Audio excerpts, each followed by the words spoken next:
हमारा टॉपिक आज चैप्टर 4 है linear differential equation of higher order. Differential equation of higher order का मतलब है कि मोर देन वन ऑर्डर। और लीनियर क्यों हम पढ़ें, लीनियर ही क्यों पढ़ें? डिफरेंशियल इक्वेशन जो है, जो नॉन लीनियर, या तो क्लासिफिकेशन बाई टाइप करें तो या लीनियर होती है नॉन लीनियर होती है। जो नॉन लीनियर डिफरेंशियल इक्वेशन है उनके जो सोल्यूशन है वो किसी उनका सोल्यूशन फाइंड करने का कोई ख़ास मेथड नहीं है, तो उनके जो सोल्यूशन है वो फाइंड करना चैलेंजिंग होते हैं। तो इसलिए हम पहले लीनियर डिफरेंशियल इक्वेशन पढ़ रहे हैं ताकि ये जो है आपको इजीली समझ आ जाए, इसमें आपके पास मेथड्स होते हैं। और दूसरा, लीनियर डिफरेंशियल इक्वेशन आप पढ़ चुके हैं, चैप्टर 1 में भी पढ़ चुके हैं। 4.1 में हम इसकी थ्योरी पढ़ेंगे। ये जो सेकेंड ऑर्डर डिफरेंशियल इक्वेशन या हायर ऑर्डर डिफरेंशियल इक्वेशन है, इसकी एप्लीकेशन सिंपल हार्मोनिक मोशन में है।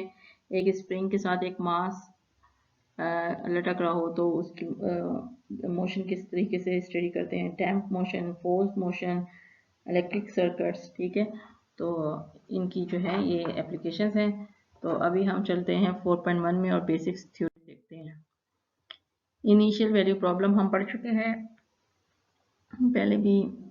First linear first order differential equation के लिए या फर्स्ट ऑर्डर डिफरेंशियल इक्वेशन के लिए अब हम देखते हैं, ये हमारे पास एक n order linear differential equation है। लीनियर क्या होती है? जब आपके पास ये d y by d x है, आपके पास ये जो इक्वेशन है लीनियर इन वाई है, इसमें जितने y और y के जितने भी डेरिवेटिव्स हैं इन सब की डिग्री जो है वो 1 है, इनके ऊपर पावर जो है वो 1 है। और ये जो इनके कोफिशिएंट हैं ये सारे के सारे x के फंक्शन होंगे, ठीक है, या कांस्टेंट भी हो सकते हैं, वो भी x का फंक्शन होता है। और जो ये इंडिपेंडेंट है y, और ना इसमें y है ना इसमें डेरिवेटिव है, जो इंडिपेंडेंट फंक्शन है वो भी x का फंक्शन होना चाहिए। तो फिर इस डिफरेंशियल इक्वेशन को क्या कहेंगे? लीनियर nth ऑर्डर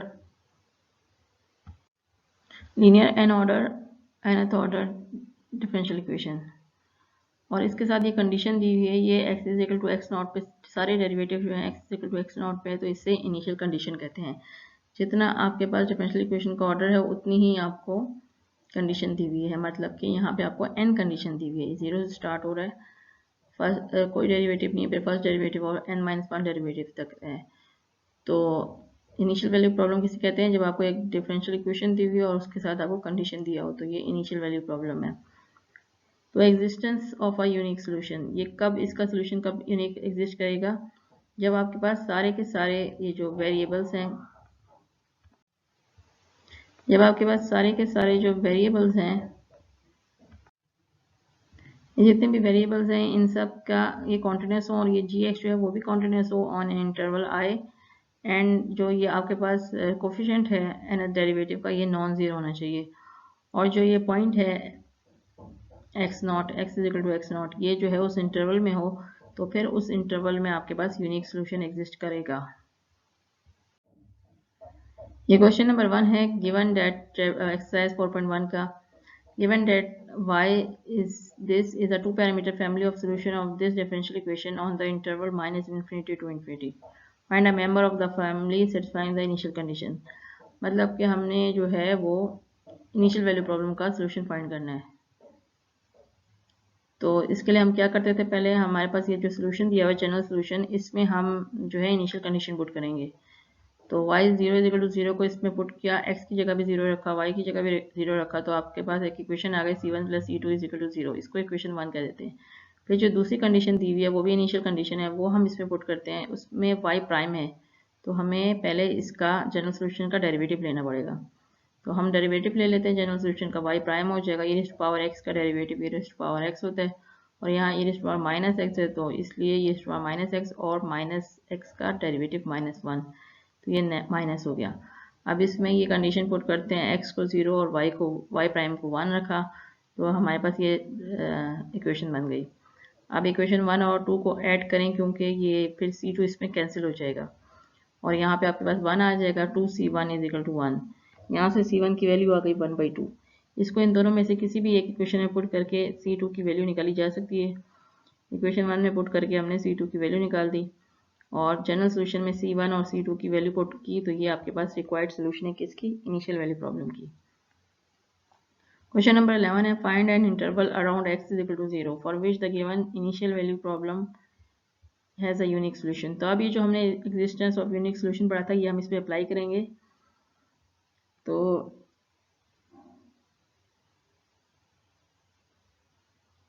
हमने क्या पढ़ा था, ये आपके पास सेकेंड ऑर्डर डिफरेंशियल इक्वेशन है लीनियर, तो इसलिए दो कंडीशंस दी हुई हैं और इसमें क्या होता है कि आप कहने देखना होता है इनके कोफिशेंट, y का coefficient, y prime double prime का कोफिशेंट और ये फंक्शन जो है इंडिपेंडेंट जो है फंक्शन जो कि x का फंक्शन है, ये सब कॉन्टिन्यूस होने चाहिए। तो ये जो x-2 और 3 और x ये सारे के सारे पूरे के पूरे R में तमाम रियल नंबर्स के लिए कॉन्टिन्यूस होते हैं क्योंकि ये पोलिनोमियल्स हैं। फिर होता है कि x-2 नॉन जो आपके पास हाइयर डेरिवेटिव है उसका कोफिशिएंट जो है नॉन जीरो होना चाहिए। तो x-2 सिर्फ 2 पे ज़ीरो होता है, बाकी हर जगह ये नॉन ज़ीरो ही होता है। और हमें गिवन है कि x जो हमारे पास ये पॉइंट है around x is equal to 0 हमें सोल्यूशन फाइंड करना है। तो हम इधर से हम दो इंटरवल बना सकते हैं, x-2 इज़ लेस देन 0 और x-2 इज़ ग्रेटर देन 0। तो हमने देखना है कि हमारा जो x0 है जो कि 0 है वो किस इंटरवल में लाई करेगा। तो वो जो है वो x-2 लेस देन 0 पे लाई करेगा, यानी कि जब x लेस देन 2 होगा तो इसमें लाई करेगा, x-2 ग्रेटर देन 0 होगा तो उसमें वो पॉइंट नहीं लाई करेगा। ठीक है, तो हमें कौन सा इंटरवल देखना है, हमें वो इंटरवल देखना है जहाँ पे x-2 नॉन ज़ीरो हो और x0 इज इक्वल टू 0 भी उस इंटरवल में लाई कर रहा हो। तो ये आपके पास x इज लेस देन 2 जो है आपका रिक्वायर्ड इंटरवल है। नेक्स्ट हमारे पास है boundary value problem. Boundary value problem ये आपके पास यहाँ पे second order linear differential equation दी है। अगर आपको कंडीशंस दो डिफरेंट एक्स की डिफरेंट वैल्यूज पे दी जाए तो इसे बाउंड्री वैल्यू प्रॉब्लम कहते हैं। जैसे यहाँ पे ए पे दी हुई है और बी पे दी हुई है। इसका ग्राफिकली क्या मतलब होता है, ये अगर आपके पास डिफरेंशियल इक्वेशन की ये कर्व्स की सोल्यूशन है तो ये पॉइंट क्या बनता है, एक्स ए यहाँ पे वाई जो है वो वाई नॉट है। तो एक पॉइंट ए वाई नॉट बनता है, दूसरा बनता है बी वाई वन। तो हमें वो कर्व चाहिए जो इन दोनों पॉइंट से पास हो रहे हो, तो वो इस बाउंड्री वैल्यू प्रॉब्लम का सलूशन होगा। क्वेश्चन नंबर 9 में आपको जनरल सलूशन दिया हुआ है डिफरेंशियल इक्वेशन का, इंटरवल गिवन है और आपको कहा जा रहा है कि determine weather a member of the family can be found that satisfies the condition. जो पार्ट ए है इसमें y 0 इज इक्वल टू 1 है और y prime 0 is equal to 0 है। तो ये आपके पास इनिशियल कंडीशन है क्योंकि दोनों x इज इक्वल टू 0 पे हैं। तो हम क्या करेंगे, तो ये जनरल सोल्यूशन में हमने ये कंडीशन पुट की y0 is equal to 1, x की जगह 0 पुट करें, y की जगह 1 पुट करें तो आपके पास c1 इज इक्वल टू 1 आता है। फिर दूसरी कंडीशन है y prime 0 is equal to 0। तो फिर जो गिवन आपके पास सोल्यूशन है इसका आप डेरिवेटिव ले लें, आपके पास ये सोल्यूशन है। तो c1 यहाँ पे आपके पास दो फंक्शन है e⁻x और cos x, तो प्रोडक्ट रूल लगेगा। पहले हम e⁻x का डेरिवेटिव लेते हैं तो c1 cos x इसी तरह लिखे जाएंगे और e⁻x का डेरिवेटिव e⁻x ही आता है। फिर नेक्स्ट में हम प्लस c1 e⁻x वैसे लिखेंगे और cos x का डेरिवेटिव लेंगे। cos x का डेरिवेटिव माइनस साइन x होता है, इसलिए minus c1 e⁻x sign x आ गया। फिर ये दूसरा function plus c2 e⁻x sign x, e⁻x का डेरिवेटिव लें तो c2 sin x वैसे लिखेंगे और e⁻x का डेरिवेटिव e⁻x आ गया। फिर c2 e⁻x वैसे लिखा और sin x का डेरिवेटिव cos x आ गया। अब यहाँ पे हम देखें तो e⁻cos x 2 टाइम्स आया है, तो e⁻cos x को हम अगर कॉमन ले लें तो ये हमारे पास c1 प्लस c2 आ जाता है। इसी तरीके से e⁻x sin x कॉमन ले लें तो c2 माइनस c1 आ जाता है। ठीक है, तो अब हमारा जो इनिशियल कंडीशन दी थी y prime 0 is equal to 0, इसको हम y प्राइम में पुट करते हैं। तो x की जगह पे 0 पुट किया और y की जगह भी 0 पुट किया तो हमारे पास आ गया ये जो साइन 0 होता है ये 0 होता है, ये पूरी टर्म 0 हो गई। तो यहाँ से हमारे पास e⁻0 1 हो गया, cos 0 भी 1 हो गया, c1 plus c2 is equal to 0 आ गया। अब अगर मैं c1 की वैल्यू यहाँ पुट करूँ 1 तो c2 की वैल्यू क्या आ जाएगी, -1 आ जाएगी। तो इन दोनों को जनरल सोल्यूशन में पुट करें तो आपके पास ये इनिशियल वैल्यू प्रॉब्लम का सोल्यूशन आ गया। पार्ट बी में आपको दो कंडीशन दी हुई हैं, y0 इज इक्वल टू 1 और y pi is equal to -1। तो ये आपके पास बाउंड्री वैल्यू प्रॉब्लम है और इसमें सिर्फ y है, इसका डेरिवेटिव नहीं है। तो हम y में ही ये जो जनरल सोल्यूशन है इसी में ये दोनों कंडीशंस पुट करेंगे। 0 इज इक्वल टू 1 जब पुट किया तो मेरे पास x की जगह 0 और y की जगह 1 पुट करें तो c1 की 1 आ जाता है।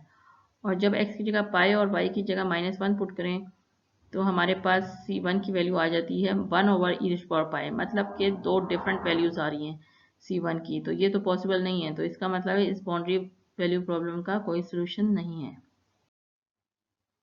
इसके बाद हमारे पास है homogeneous equations. Homogeneous equation linear nth order differential equation जो है इस फॉर्म की, ये होमोजेनियस कहलाती है। इस फॉर्म में क्या है, ये आप देखेंगे लीनियर ही है nth ऑर्डर डिफरेंशियल इक्वेशन, लेकिन यहाँ पे जो gx है वो 0 है। ठीक है, जब gx 0 हो तो होमोजेनियस डिफरेंशियल इक्वेशन कहलाती है, और जब gx नॉन 0 हो तो इसे नॉन होमोजेनियस डिफरेंशियल इक्वेशन कहते हैं। ये जो हमने चैप्टर 2 में पढ़ा था ये उससे थोड़ा डिफरेंट है। ये हायर ऑर्डर के लिए होमोजेनियस और नॉन होमोजेनियस इस तरह डिफाइंड होता है। इसके बाद है superposition principle for homogeneous equation. Superposition कहते हैं सम रूल को। तो यहाँ पे हमारे पास क्या है, हमारे पास के सॉल्यूशंस है homogeneous nth order differential equation के किसी इंटरवल i में। तो जो उनकी लीनियर कॉम्बिनेशन होती है वो भी सॉल्यूशन होता है डिफरेंशियल इक्वेशन का। लीनियर कॉम्बिनेशन आपने पढ़ा है, कोई भी कांस्टेंट ले लें, ठीक है, वो इनके साथ मल्टीप्लाई करें और ऐड करें तो उसे लीनियर कॉम्बिनेशन कहते हैं। ये फॉर्म जो है ये लीनियर कॉम्बिनेशन की है। तो इन सॉल्यूशन का लीनियर कॉम्बिनेशन जो है वो भी डिफरेंशियल इक्वेशन का सॉल्यूशन होता है। ये भी हमने चैप्टर 1 में कुछ क्वेश्चन में हमने वेरीफाई किया था। इसकी क्रोलरी है, यानी कि इसका result, a constant multiple of a solution of a homogeneous linear differential equation is also a solution. A homogeneous linear differential equation always possesses the trivial solution y is equal to 0. ये क्यों? क्योंकि ये इसलिए है क्योंकि आपके पास जो equation है, अगर आप इस इक्वेशन को देखें,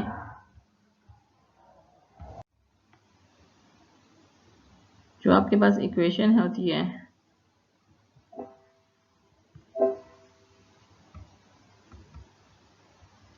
वो जो है उसमें एक साइड पे 0 होता है। जैसे फर्ज करें y prime plus y is equal to 0, तो आप कोई भी वैल्यू y की अगर आप वैल्यू 0 पुट करें तो यहाँ पे भी 0 हो जाएगा, y का डेरिवेटिव भी 0 हो जाएगा। 0 प्लस 0 इज इक्वल टू 0, ये सेटिस्फाई हो जाती है। तो हमेशा होमोजीनियस डिफरेंशियल इक्वेशन में जो है आपके पास, हमेशा होमोजीनियस डिफरेंशियल इक्वेशन में y इज इक्वल टू 0 ये जरूर सेटिस्फाई होता है, यानी कि हमें होमोजीनियस लीनियर डिफरेंशियल इक्वेशन का लीनियर सोल्यूशन तो होता ही होता है। अब हमने लीनियर अलजेब्रा में पढ़ा था लीनियर डिपेंडेंस और लीनियर इंडिपेंडेंस, तो वो हमने वेक्टर्स के लिए पढ़ा था। यहाँ पे हमारे पास फंक्शन है, ये भी वेक्टर्स ही होते हैं। तो फंक्शंस जो हैं आपके पास, ये n फंक्शंस हैं, ये कब लीनियर इंडिपेंडेंट होंगे, लीनियर डिपेंडेंट होंगे। ये फंक्शंस तब लीनियरली डिपेंडेंट होंगे अगर इनको हम लीनियर कॉम्बिनेशन में लिखें और इसको इक्वल टू 0 लें, तो आपके पास ये तमाम के तमाम जो कोफिशिएंट है c1 c2 ये तमाम के तमाम नॉन जीरो ना हो तो लीनियरली डिपेंडेंट कहते हैं। और अगर हम इसको इस तरीके से लिखें लीनियर कॉम्बिनेशन इक्वल टू 0 और तमाम के तमाम कोफिशिएंट c1 c2 ये सारे के सारे 0 हो जाएं तो इसे लीनियरली इंडिपेंडेंट कहते हैं। और लीनियर डिपेंडेंट में क्या होता है कि अगर दो फंक्शंस लीनियर डिपेंडेंट हो तो एक जो है दूसरे का कांस्टेंट मल्टीपल होता है। मतलब फर्ज करें मैं दो फंक्शन यहाँ से ले लेती हूँ c1 f1 और f2 और इनको लीनियर कॉम्बिनेशन में लिखती हूँ, तो अगर तो f1 की वैल्यू यहाँ से आप निकाल सकते हैं -c2/c1 f2x। तो इसके लिए क्या होना चाहिए, c1 को नॉन जीरो होना चाहिए। तो c1 अगर नॉन जीरो है तो आपके पास f1 जो है वो f2 का कांस्टेंट मल्टीपल हो गया। तो इसका क्या मतलब हुआ कि ये नॉन जीरो कब होगा, जब ये लीनियरली डिपेंडेंट होगा। तो जब फंक्शन लीनियरली डिपेंडेंट होते हैं तो एक दूसरे का कांस्टेंट मल्टीपल होते हैं। अब ये क्वेश्चन नंबर 15 गिवन है कि ये दो फंक्शंस आपको दिए हुए हैं, f1 जो है x है, f2 जो है x स्क्वायर है, f3 जो है 4x - 3x स्क्वायर है। तीन फंक्शंस दिए हुए हैं और ये कहा है कि आपने डिटरमिन करना है कि क्या ये इंटरवल -इन्फिनिटी में लीनियर इंडिपेंडेंट है। तो हम इजीली देख सकते हैं कि f3 को हम f1 और f2 के लीनियर कॉम्बिनेशन में लिख सकते हैं। x की जगह मैं f1x लिख दूं और x स्क्वायर की जगह f2x लिख दूं, तो ये f1 और f2 का लीनियर कॉम्बिनेशन बन जाता है, कांस्टेंट मल्टीपल बन जाता है। ठीक है, तो इस वजह से क्योंकि ये कांस्टेंट मल्टीपल है तो ये लीनियरली डिपेंडेंट है। अब हमारे पास डेफिनेशन है ब्रॉन्स्काइन्स की। ब्रॉन्स्काइन, suppose each the functions possess at least n-1 derivative, the determinant, ये जो डिटर्मिनेंट है जिसमें पहली रो फंक्शंस की है, दूसरी रो उसके डेरिवेटिव्स की है, और इसी तरीके से ये n-1 तक गया है, n-1 तक गया है क्योंकि यहाँ हमारे पास जो फंक्शंस हैं वो n हैं। तो इनके जो इस डिटर्मिनेंट को जो है हम कहते हैं ब्रॉन्स्काइन ऑफ द फंक्शंस। अब अगर हम लीनियर इंडिपेंडेंट का क्राइटेरिया देखें और हमारे पास n सॉल्यूशंस हो किसी इंटरवल में किसी होमोजीनियस डिफरेंशियल इक्वेशन के, तो वो जो है लीनियर इंडिपेंडेंट तब होंगे उस इंटरवल में अगर उनका ब्रॉन्स्काइन नॉन ज़ीरो हो for every x in the interval. और इसकी क्या रीज़न है? इसकी रीज़न है अगर इसको आप ज़ीरो ले लेते हैं, मतलब डिफरेंशियल होमोजीनियस डिफरेंशियल इक्वेशन में ये इक्वल टू ज़ीरो होगा, इसको ज़ीरो ले लेते हैं तो फिर और यहाँ पे आप जब डिटरमिनेंट लेते हैं तो ये आपके पास डिटरमिनेंट जो है वो नॉन ज़ीरो अगर होगा तो कोफिशिएंट जो है वो आपके पास तब ज़ीरो होंगे। तो कोफिशिएंट अगर ज़ीरो होंगे तो लीनियर इंडिपेंडेंट होगा, तो इसलिए ब्रॉन्स्काइन का नॉन ज़ीरो होना ज़रूरी है लीनियर इंडिपेंडेंट के लिए। फंडामेंटल सेट ऑफ सॉल्यूशंस, अगर आपके पास जो सोल्यूशन है वो लीनियर इंडिपेंडेंट होंगे तो इस सेट को किसी इंटरवल में तो इसको फंडामेंटल सेट ऑफ सॉल्यूशंस कहेंगे। और अगर किसी इंटरवल में fundamental set of solution exist कर रहा है तो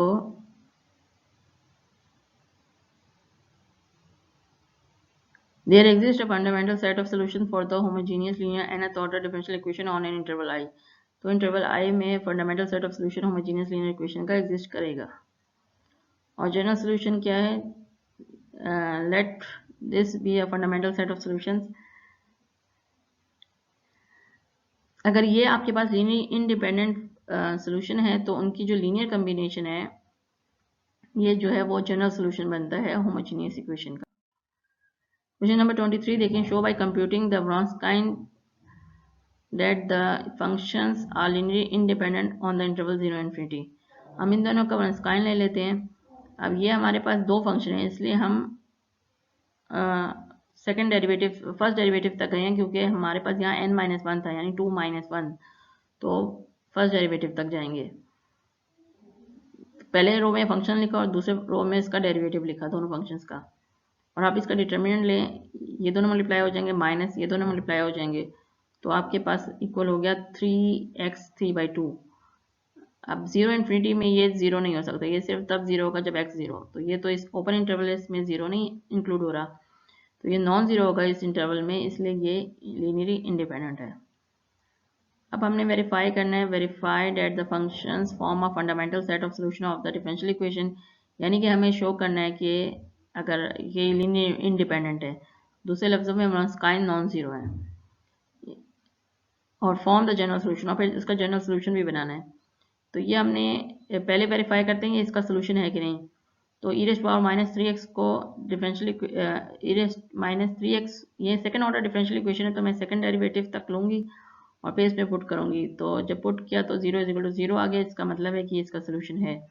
इसी तरीके से दूसरा लिया e⁻y = e⁴x, इसका डेरिवेटिव निकाला, फिर इसका सेकंड डेरिवेटिव निकाला और इनको डिफरेंशियल इक्वेशन में पुट किया। यहाँ पे भी 0 = 0 आ गया, इसका मतलब y = e⁴x इस डिफरेंशियल इक्वेशन का सॉल्यूशन है। अब हम देखते हैं ये इंडिपेंडेंट है कि नहीं। तो लीनियरली इंडिपेंडेंट देखने के लिए मैंने ब्रॉन्स्काइन निकाला, ये 2 थे तो इसलिए ये फर्स्ट डेरिवेटिव तक जाएगा।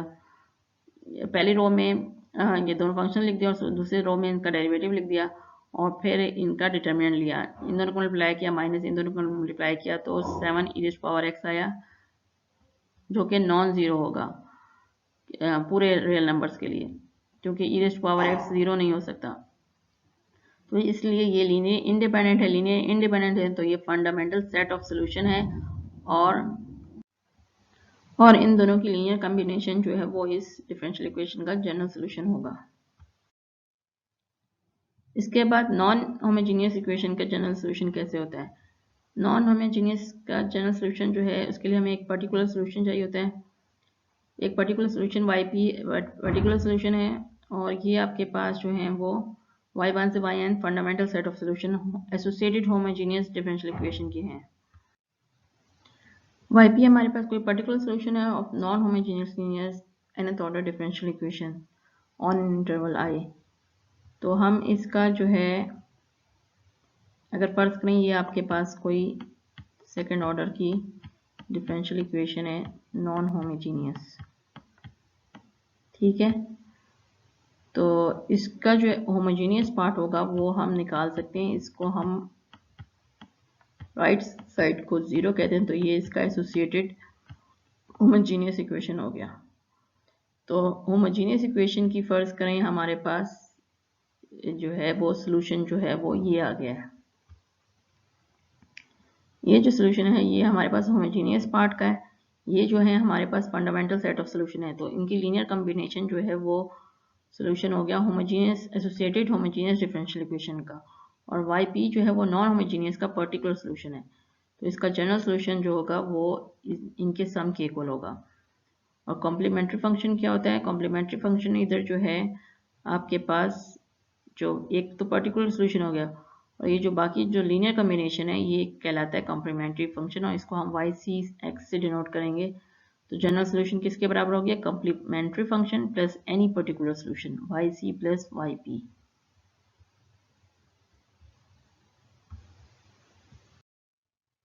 ये हमारे पास नॉन होमोजेनियस इक्वेशन का डिफरेंशियल इक्वेशन का सुपरपोजिशन प्रिंसिपल है।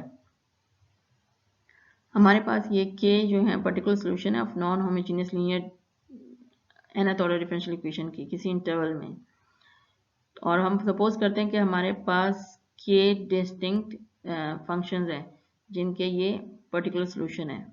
मतलब ypi जो है पर्टिकुलर सोल्यूशन हो गया किसका? ypi जो है वो इस डिफरेंशियल इक्वेशन का पर्टिकुलर सोल्यूशन है। ये ith डिफरेंशियल इक्वेशन है और यहाँ पे gi हम रिप्रेजेंट कर रहे हैं। इसका मतलब yp1 फर्स्ट, इसका मतलब है यहाँ पे डिफरेंशियल इक्वेशन भी हमारे पास k है, और yp1 पहली डिफरेंशियल इक्वेशन का पर्टिकुलर सोल्यूशन है। इसी तरीके से ypk kth डिफरेंशियल इक्वेशन का पर्टिकुलर सोल्यूशन है। तो हम अगर इन सबको सम कर लें तो ये भी एक पर्टिकुलर सोल्यूशन होगा। तो किसका पर्टिकुलर सोल्यूशन होगा? ये जितने भी के डिफरेंशियल इक्वेशन के राइट हैंड पार्ट हैं उनको आप सम कर लें, इनका सोल्यूशन होगा, क्योंकि लेफ्ट हैंड में सब एक ही टर्म्स लिखी हुई हैं। राइट हैंड में जब आप g1x को g2 प्लस करें g2x से gkx से, तो ये जो सम ऑफ पर्टिकुलर सोल्यूशन है वो इसका पर्टिकुलर सोल्यूशन बन जाता है।